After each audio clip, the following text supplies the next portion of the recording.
અંકલેશ્વર સુધી superfast express way શરૂ થાય તે પહેલા દારૂની હેરાફેરી માટેનો માર્ગ બન્યો છે. અમૃતપુરાનો ઈસમ 504 લીટર દેશી દારૂ ભરેલી કાર ભરી ભરૂચ તરફ જતા પૂર્વે બ્રિજ પર ચડતા જ રૂરલ પોલીસે ઝડપી પાડ્યો હતો.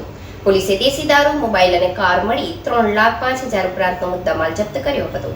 અંકલેશ્વર તાલુકાના અમૃતપુરા ગામ ખાતે રહેતા ભાવિન વસાવા સ્વિફ્ટ કારમાં 504 લીટર દેશી દારૂનો જથ્થો ભરી દહેજ પહોંચાડવા નીકળ્યો હતો. જે દહેજ જવા માટે નવાપુન ગામથી એક્સપ્રેસ વે હજુ શરૂ થયો નથી, તેમજ આ માર્ગ નિર્માણાધીન છે તેના પર ચડીને ભરૂચથી દહેજ તરફ આવવા જઈ રહ્યો હતો. એ દરમિયાન અંકલેશ્વર રૂરલ પોલીસની ટીમ દ્વારા ચોક્કસ માહિતીના આધારે આ સ્થળ પર વોચ ગોઠવી બેઠી હતી. જ્યાં પુનગામથી એક્સપ્રેસ વે પર જેવી 4 વ્હીલર ગાડી ચડી કે તરત જ કોર્ડન કરી કાર રોકી લીધી હતી. તલાશી લેતા અંદરથી દેશી દારૂનો જથ્થો મળી આવ્યો હતો.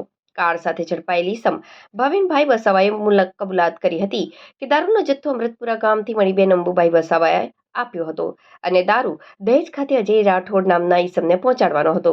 જે આધારે પોલીસે દારૂનો 504 લીટરનો જથ્થો તેમજ કાર અને મોબાઈલ મળી કુલ 3,05,000 રૂપિયાનો મુદ્દામાલ જપ્ત કર્યો હતો. જ્યારે મણિબેન વસાવા અને અજય રાઠોડને વોન્ટેડ જાહેર કરવામાં આવ્યા હતા.